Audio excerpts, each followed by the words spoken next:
all know NRG to kind of show time in and time out, but it's just been staggered in this beginning of this fall split, whether or not they were prepared for the specific opponents or whether they didn't adapt to the meta as opposed to everyone else. Something is clearly evident as to why NRG is struggling. And NRG have historically been ahead of the meta, I feel. NRG are sort of the ones saying, hey, well, this actually is the thing that works. So that's what I want to see a little bit more from NRG. Maybe do something that not everyone else is doing. Show us the next direction for the meta, and that could be something we could see here in these picks and bans, but nothing out of the ordinary. Raijin and Artio being banned, that's pretty standard. Your typical bans, honestly. NRG, they don't necessarily even need the Raijin. We could see Yaman easily playing the Hunter position anytime he wants to. He's been playing Chiron for God knows how long, honestly. Chiron. And I'm not really too surprised of this Kakolin ban either, as Maniac really likes to play aggressive in the soul lane. That's Burrito deciding they don't want to worry about Kakolin, and NRG saying that they don't think that they're going to be the ones taking the Muzen Cobb, or they're worried that Burrito might first pick it. We saw, what was it, Poppy's first picking the Muzen Cobb. Now NRG respect banning it, recognizing that Burrito might take that option away, and if NRG is not going to get it, they're not going to allow Burrito to have it. Burrito do take Erlang Shen, who we've seen become a bit more of a priority pick here lately. He's very strong over there in that solo lane, so he's picked up for Erlang. Scotty surprisingly getting through very late in this, or very late today. We haven't really seen it very often without picks or bans, and this is an interesting sight to see how the changes in the patch will actually impact her during SPL play.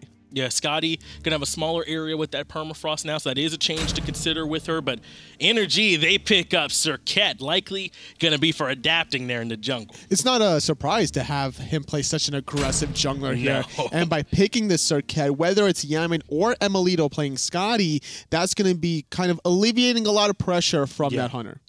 And something we know adapting can carry on this Circuit. Ratatosker, though, has seen a little bit of a resurgence recently. It's going to be likely the jungler for Burrito. He does have a little bit of flex potential in the solo, but more than likely lately we've been seeing him in the jungle. His global pressure is just too good. People always forget about these global pressure gods. You got your Athena, your Ratatoskers, your Thors. They'll always come in and out of the flavor of the meta, and I'm not surprised that we're seeing here in this matchup. You mentioned that global pressure. We even saw a Neath last set, too, being played. So sometimes when you can have impact on other parts of the map, it's something that cannot be overstated, as Osiris ends up being the pick for NRG. So we know Maniac likes to play that Osiris. Very aggressive god in the soul lane, very aggressive player in the soul lane. So why not put 2 and 2 together? NRG got the solution that they need. Banning away Fafnir and Sobek, not going to allow this sort of peels or objective control. That's 4 Guardians that have been taken away. So the pickings are getting a little bit slim. Might see something like a Sylvanas end up coming out as Soul locked in for NRG. Still a bit of flex between Scotty and Soul. Sylvanas, look at you. I was going to guess maybe Ganesh, since that was available. That's true. Could have been an aggressive option paired with Ratatosker and Erlang Shen, but the problem is those two frontliners are very aggressive, so you need a more defensive option. So Sylvanas locked in with Zeus having huge AoE control. Zeus being picked up by Burrito. Okay. I mean, that's a lot of damage, Toli. It's a lot of damage. The Zeus juice paired with the wisps from Sylvanas. Burrito's got, you know, their little toppings on the plate as Athena gets wrapped up for NRG. Having really good global pressure with this Athena is going to make it difficult for Ratatosker to really get the efficient ganks off. Yeah, the lockdown between Circuit and Athena could be hard for Burrito to deal with in that 3v3 fight. If it is that 3v3, Athena might be over in the long lane like we've been seeing a little bit more of lately, so it's hard to tell, but that's what we're going to see here. Burrito versus NRG, game 1 of set 3 for y'all with our EU side of things on Saturday. Let's take a look and see how they choose to start off. It is going to be Yaman taking Soul mid, Emilito taking Scotty to the ADC role, but is he going to take it in the long lane? Looks like he is. It's not a bad idea to honestly leave him alone in that long lane. Allow him to just absorb as much farm as possible, whereas if he were to go in middle, he would consistently have to 2-man split the way with Yaman and then 3-man split a bunch of jungle camps, which would potentially allow Caspandify on the Jing Wei a little bit of slight edge. And we talked a lot about how much control not just in this mid lane fight, but in the jungle is important. That's something that Athena on Raffer is going to be giving you plenty of. Sometimes we even see her in the jungle because of how well she does there. Really surprised that Ferrocryk didn't opt to go for the shield, instead going for that chain lightning. The shield, by in-handing the shield, you're hitting the whole entire wave guaranteed. But I think the idea there for Ferrocryk was to get the chain lightning so you would have poke potential before the wave enters. And he's going with the Santa Time Star. We don't see Zeus a whole lot anymore, so we haven't got to talk a lot about what the starter options are. But the Santa Time, just trying to get more cooldown. That's what it seems like to me. You can never be put in a position without mana, honestly. And Santa Times is great for sustaining purposes, just to spam as much as you want. The 10% cooldown reduction is also certainly going to help once you hit that ultimate marker. Fusify trying to rotate over here. Trying to look at those oracles, but I think Raffer and Yama might have started up a little too soon. Absolutely not. They were able to get over and at least split with them, so that's good for Fusify and Ferrocryk to be able to come contest. Not a bad start thus far. Something we haven't talked about was these jungle starts, both here on that right side. Neither of them really controlling too much, as both NRG and Burrito securing their own speed, their own blue. But Emilito here, he got his own red solo. Now he's soloing his own purple buff here, and he has a great experience lead here, sitting at the top, 660. And we see that too in Fusify having to rotate over and help get some of this farm soaked up. So that means that Raffer is free to rotate a little bit further around. He's actually in the back getting those back harpies. This is so smart from Burrito, just making sure that Caspanify is going to last hit, recognizing that Emilito is farming so efficiently that he has enough time to squeeze in a jungle camp in between waves. So Burrito are going to abuse that fact by stripping away melee minions, archer minions experience as well, to allow Caspanify to catch up. And that's just freezing the wave, letting him die outside the XP and gold range for Emilito. So that's just some farm he's never going to be able to get back. A way for Caspanify to try and make up for some of this early loss. But again, Emilito's going to be getting this solo farm while Caspanify is going to be splitting it with Fusify. So even though they froze the wave, that's still a place where Emilito will be getting a little bit ahead. And he's still kind of winning the trades, Emilito, but eventually Fusify's sustain is going to allow Caspanify to just sit in this lane almost indefinitely. Emilito playing very cautiously here, even having a multi-potion with the Aegis Amulet, trying to limit a lot of the damage over time that Fusify can provide between his Wrath of Terror and those Wisps. It's adapting, though, who's lurking around on Sibi, trying to see if maybe there's anything he can find, waiting on that 72 transformations to come out. Then they get the taunt, no ultimate available, so couldn't pull him back in, but Johnny had his ultimate. He's trying to get in, adapting, doesn't have any mana or escapes potentially. First blood for Burrito. And they're looking for more. Maniac is very low, unable to dive it, so he is going to be okay. But that's the difference you were talking about between the global ultimate from Johnny and just adapting, not having his ult at all yet. That's right. He was only at level 4. He tried to maybe force out the relic, and he was successful in doing so. Sibi popped the shell. He still had 2 health potions and 2 stacks of the health chalice, so it was a little bit too preemptive, I believe. I think even though that the dash was there, it was a little bit miscalculated. Yemen commits the ultimate, does get good damage on the Sibi, who, as you mentioned, does not have the shell. They secure that kill. I don't believe they were able to successfully invade the speed, but now they're going to try and take down Fusify, but it's adapting in that Zeus ult that just takes too much damage. Just too ambitious is adapting. He uses his ultimate. He's trying to find the additional kills. The speed buff, Johnny was able to actually steal that one away and walk away on top of this, even securing his one to follow. And this is not the typical adapting we're used to seeing. Adapting having a little bit of trouble just early in this game, maybe playing a little bit too aggressive, but this is big news for Ferrocryk on this Zeus. Being able to get an early kill, we talked about how Zeus does a lot of damage, but he is very immobile, something that Serket can really punish him for. An early kill is going to help. Oh, absolutely, and it's up to Fusify to keep his mid-mage alive for as long as he can, and that's exactly what he did. Once adapting jumped in with that third ability, Fusify dropped the Wrath of Terror, knocking him up without the beads available for adapting. It was a very easy cleanup kill, and Ferrocryk there reeking in the benefits. Johnny lurking around trying to help pick up these elementals. Adapting is local, though. He's going to be able to rotate in, but Rat still had the dash. He dashes on out of there, no problem. Right-hand side, Johnny still making the rotation, following adapting. With these 2 deaths, it's not a bad idea to just sit on the Serket. Make sure that the counter gank is available, because honestly, there are a lot of times in Smite where the counter engage is superior to the primary one. That's what we saw from Johnny on that solo lane side. But I don't think Yaman has backed here totally. Look at how much he's hanging around using that Saints of Time, trying to help him get some sustain this mid lane. It does mean if another fight breaks out, he's a little bit behind. The boots are on Ferrocrick now, those pen boots, so that's something Yaman needs to look to do soon. It doesn't really matter, honestly, because the objective burn from Burrito is not the highest it could possibly be. Only a level 7 Zeus with pen boots is not really enough to go for the Gold Fury, but hold that thought, actually, even blowing the Wrath of Terror on the Gold Fury's Burrito. Ferrocrick drops his ultimate down, and Johnny's trying to keep Raffer from being able to come in and contest. No one with any big damages here, and that's just Burrito recognizing that Yaman had to back. The caster's curse. Not only did Yaman back, but Emilito on top of this was not present around the Gold Fury. It was only Raffer around the corner. He was taking a little bit too much poke as there was a good zone for Burrito, and at the end of the day, NRG dropping the ball on a huge objective. So a big win there for Burrito, who are actually now sitting up about 1,000 gold and 2-1 in the kill. So this is something we see sometimes, though, from the bottom teams. We talk about a lot. They get to play the early game a lot more than they get to do those late games. So sometimes, even against the powerhouses, they can come out with a little bit of a lead early. But despite NRG not being there present in the beginning of this objective control, they played so many late game comps and situations where they're behind that they've been known to make comebacks. So NRG, all they have to do is just make sure that there's no more silly deaths from adapting specifically, and that they could still play their game. They have the tools at their disposal to win these team fights between Yaman's sole DPS on top of Emilito's. I agree with you. This isn't exactly an early lead so much. The way to qualify it is this gives Burrito a chance now to make a move to start establishing a real kind of lead. So it's up to Burrito to be able to follow through on that. But as we said, even if it does happen, NRG seasoned enough, I believe, to be able to stick around through it. Now we seem to clearing their own buffs. Goal lead is all nice and dandy, but honestly, I'm looking at the experience difference for Burrito. We're looking at solo and jungle comparatively, 1 level lead for Burrito, and that's something that they could use to kind of abuse a little further, really trying to shut down Maniac here.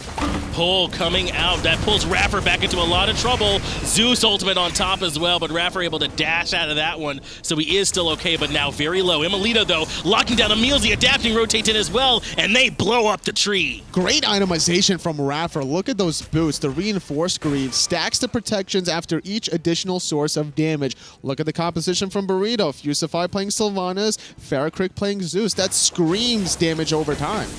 And that, a big part of what was able to get him out of there with such low HP, and Fusify, who committed hard onto that kill onto Raffer, gets deleted by the rotation from adapting and the damage from Yaman. Now the kills are 2-2, and that early, little beginnings of a lead we're talking about have started to evaporate a little bit, and NRG are back in a good even spot. Raffer's been known to play selfless every single moment of his SMITE career, even switching to the support role back in the day. He wasn't originally a support as he started playing competitively, but now he's showing us all why he's still one of the most dominant top-tier support players.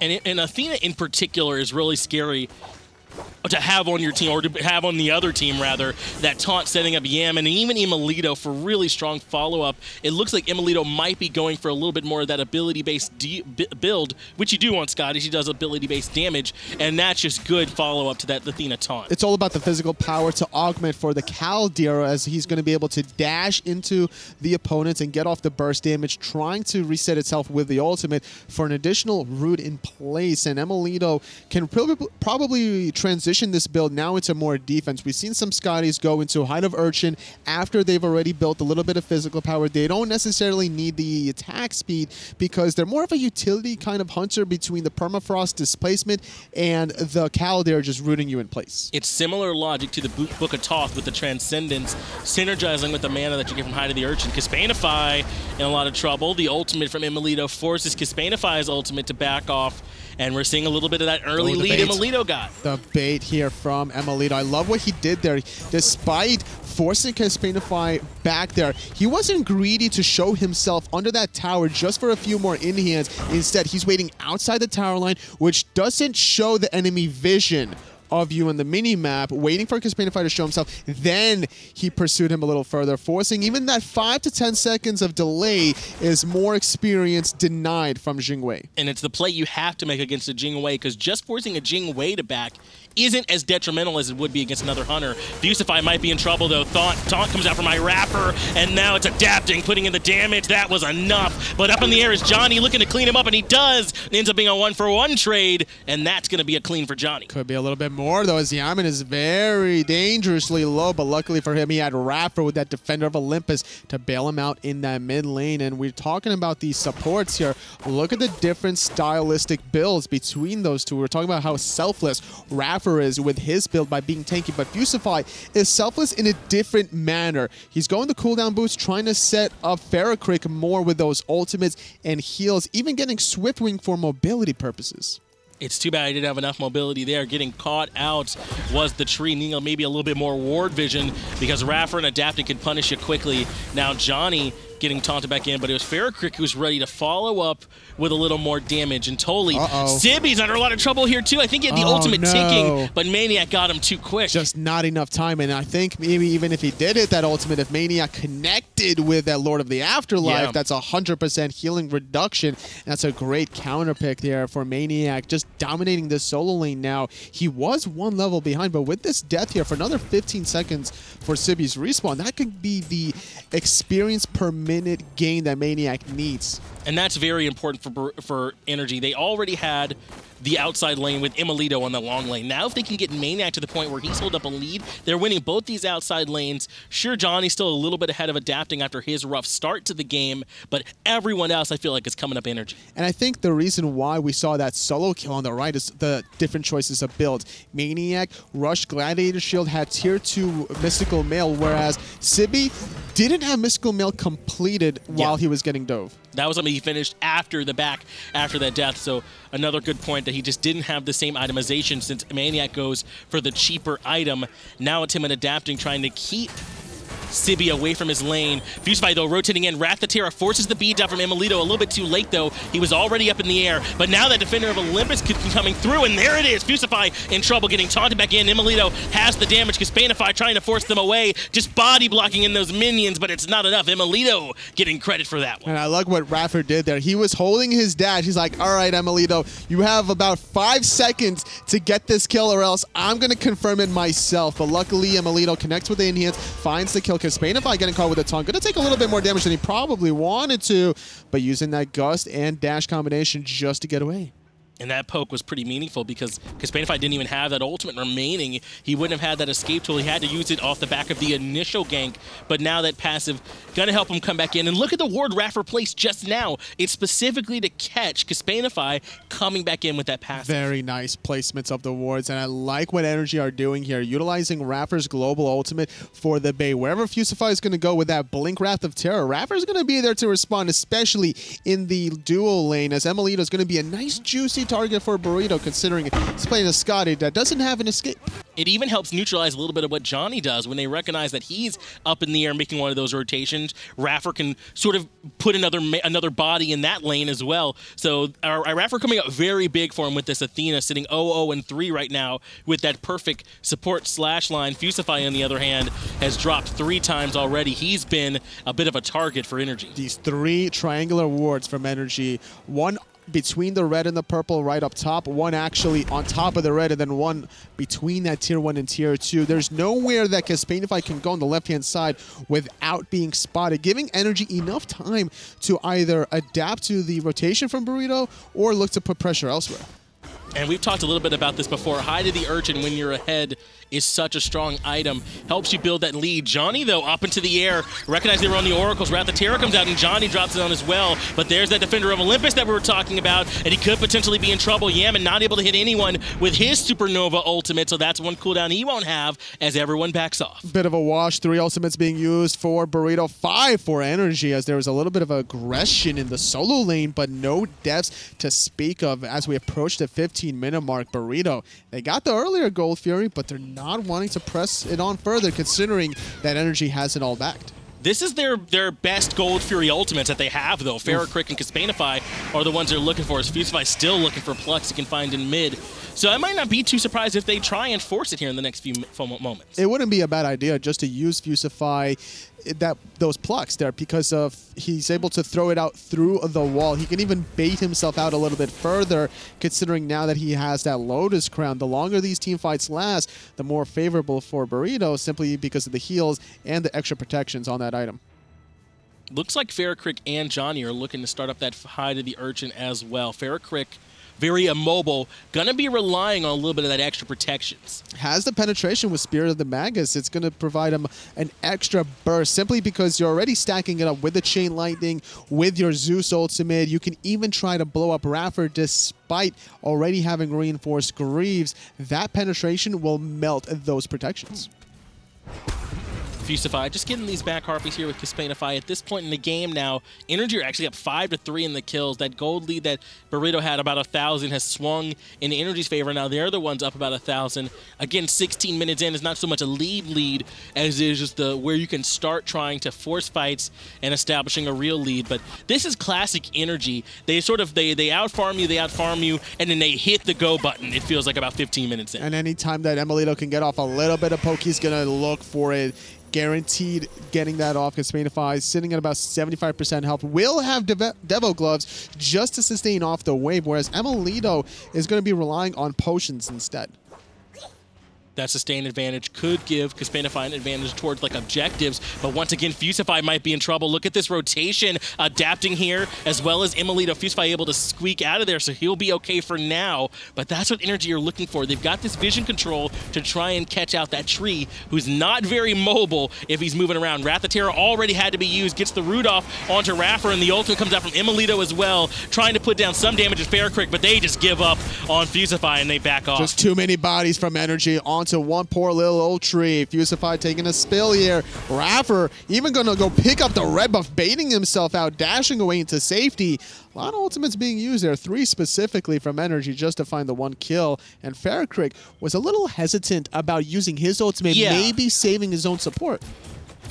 If NRG being patient through the early game is classic NRG, then iRaffer diving in to pick up that red buff at the end is classic Raffer. You know, he does not want to let that buff sit on the ground. He wants to pick it up, and he's happy to do some damage. But now NRG have a chance to start up this Gold Fury if they feel like they got the advantage. I mean, it's all about efficiency, right? And even if your support picks up the red buff, the ultimate damage from Defender of Olympus, if it's confirmed, does a lot. And you can even use it just to secure the Gold Fury, which could be the case here. But Fusify respawning is approaching closer to this objective. And we won't have our soul laners as a part of this if it starts up, which it looks like it won't be. They're not rotating. Maniac and Sibby just kind of been slapboxing over there. And we talked about earlier how things had sort of maybe gone Maniac's way, but things are looking just pretty much evened up for him. Emilito really using that permafrost to his advantage. You get an additional movement speed that's able for you to cut the distance just to throw that ice spear and slow your opponent for maybe 1 to 2 extra in-hands. And Emilito's been trying to squeeze that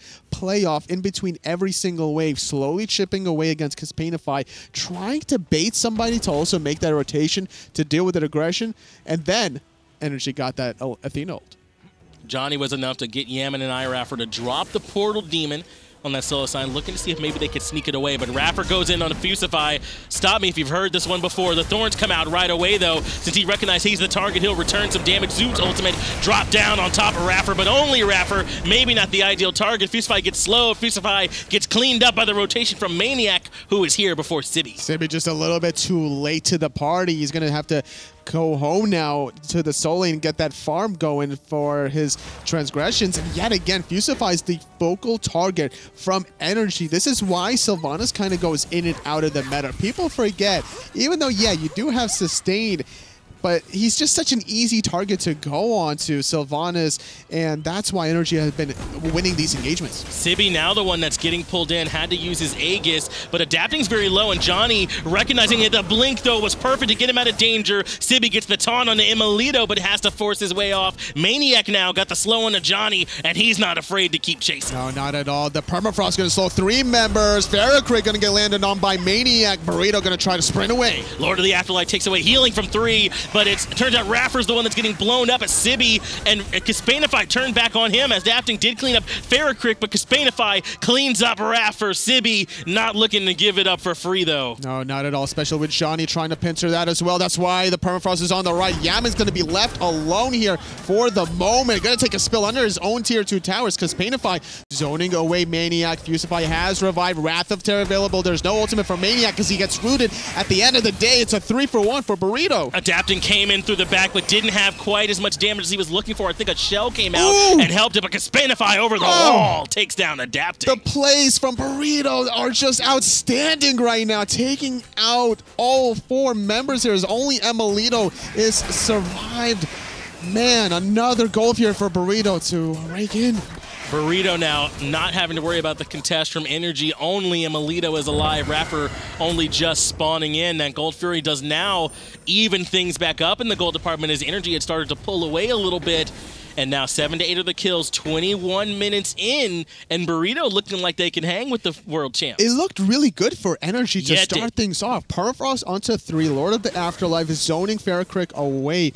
The ultimate wasn't even available for Ferrocrick at the beginning of that engagement because of everything that transpired in mid lane, but the sprint from Burrito allowed the disengage to occur, and then once NRG overstepped a little bit too far, both Yaman and Emilito took too much damage from Sibby, and that's where things started to go downhill because of how aggressive NRG were. They didn't have the protection for their backline hyper carries. Now this has set up Johnny and Caspanify into a really good spot. Johnny now about 2 levels up over Adapting, sitting 2-0-2, and Caspanify 3-0-0, already has 1 Poison Star online, and now he's working on that Wind Demon, so he's ready to start critting in these next team fights. Those are going to be big focal points for Burrito. Gonna have a lot of mobility. Nice double taunt from Raffer, but it's only Maniac here to follow up. No one else from NRG, but at the end of the day, that's still not a bad idea just to do, simply because you could maybe bait out some relics if there's no vision from Burrito.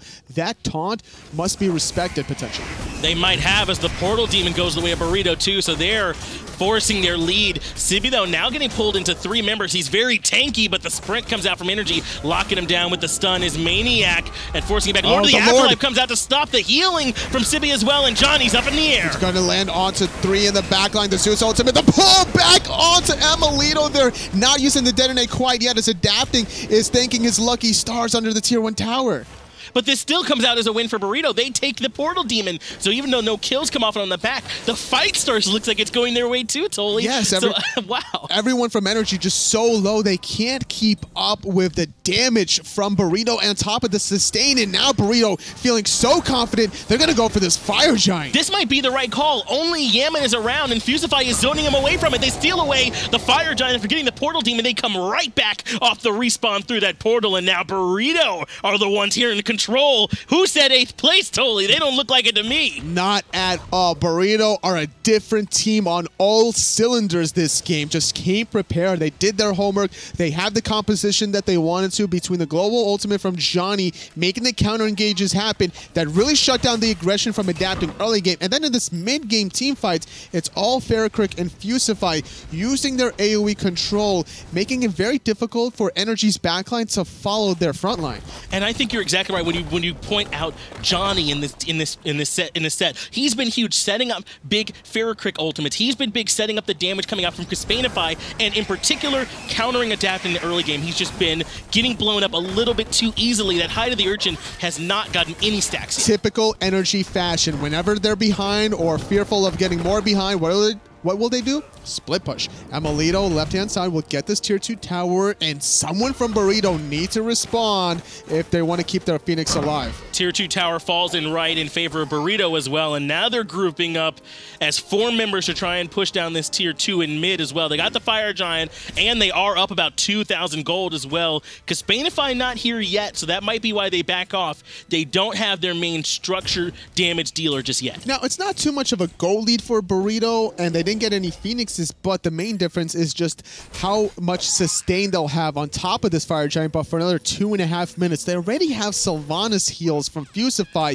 You add Fire Giant regen on top of this, and now these 3 remaining towers, it's going to net Burrito 3,500 more gold if they secure it. And they haven't had a chance to build into any anti-heal yet just so far. Looks like Imelito does have the Brawler's beat stick, but I think that's all they have. Maybe relying on the Lord of the Afterlife from Maniac? Yes, that's exactly what it is. There's going to be a lot of pressure onto Maniac in terms of hitting that ultimate. And however, he's been doing it. Yeah, we see Raffer getting taunts, so it's obviously a good synergy. You taunt them into Lord of the Afterlife, prevent the healing from Fusify, look to blow them up. Sibby got hit by that Lord of the Afterlife in that last engagement, but it didn't really matter. He was still able to walk away because that turtle shell giving him the health shield that he needs. And it looks like Imelito goes back and buys one of those power potions too. He recognizes that they need to stop this push from Burrito, so he invests 500 gold into a temporary boost as Raffer goes in, gets the two-man taunt. Adapting is here to blink in on the Caspanify to try and shut down the damage, but Burrito keep level heads, and they don't give up very much from the commitment, and even Johnny is split pushing in mid. He is not even worried at all. He still has his ultimate available. NRG recognizing critical moments in the game, and that's exactly why Imelito purchased that red potion,